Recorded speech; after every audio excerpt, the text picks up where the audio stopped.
மைசூர் இன்னைக்கான ட்ரெண்டிங்கான நியூஸ் என்னன்னு வந்து பாத்தீங்கன்னா, இப்ப ரீசெண்டா இந்தியா பாகிஸ்தான் வார் வந்துச்சுல, அதனால நம்ம ஊர் கவர்மெண்ட் என்ன பண்ணாங்க, பாகிஸ்தான் சம்பந்தப்பட்ட movies, serials, advertisement, social media account சொல்லிட்டு எல்லாத்தையும் வந்து பாத்தீங்கன்னா பேன் பண்ணாங்க. ஆனா நம்ம ஊர் ஆட்கள் ஒரு படி மேல போய் என்ன பண்ண ஆரம்பிச்சிட்டாங்கன்னா, ராஜஸ்தான்ல ஒரு சீட்டு கடை இருக்கு, அவனுக்கு என்ன பண்ணிருக்கானுங்க, மைசூர் பாக்குன்ற பேர்ல பாக்க தூக்கிட்டு இப்ப ஸ்டீன் வச்சிட்டானுங்க. இனிமேல் மைசூர் பாக் கிடையாது, மைசூர் ஸ்டீயா.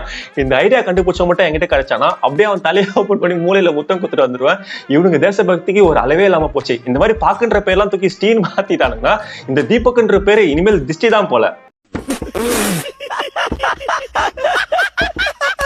அதே மாதிரி கர்நாடகால இருக்க மைசூர் சாண்டல் சோப்புக்கும் வந்து பாத்தீங்கன்னா இன்னும் சோதனை வந்திருக்கு. அந்த கம்பெனி தமன்னாவை பிராண்ட் அம்பாசிடரா போடும் சொல்லிட்டு இருக்காங்க. ஆனா அந்த ஊர் மக்கள் என்ன சொல்றாங்கன்னா, நம்ம ஊர் அழகிய வச்சு பிராண்ட் அம்பாசிடரா போடுங்க, ஏன் தமன்னான்னு சொல்லி கேட்டுட்டு இருக்காங்க. டேய், உங்க ஊர் அழகி போட்டா உங்க ஊர்ல மட்டும் தான் ஃபேமஸா இருக்கும்.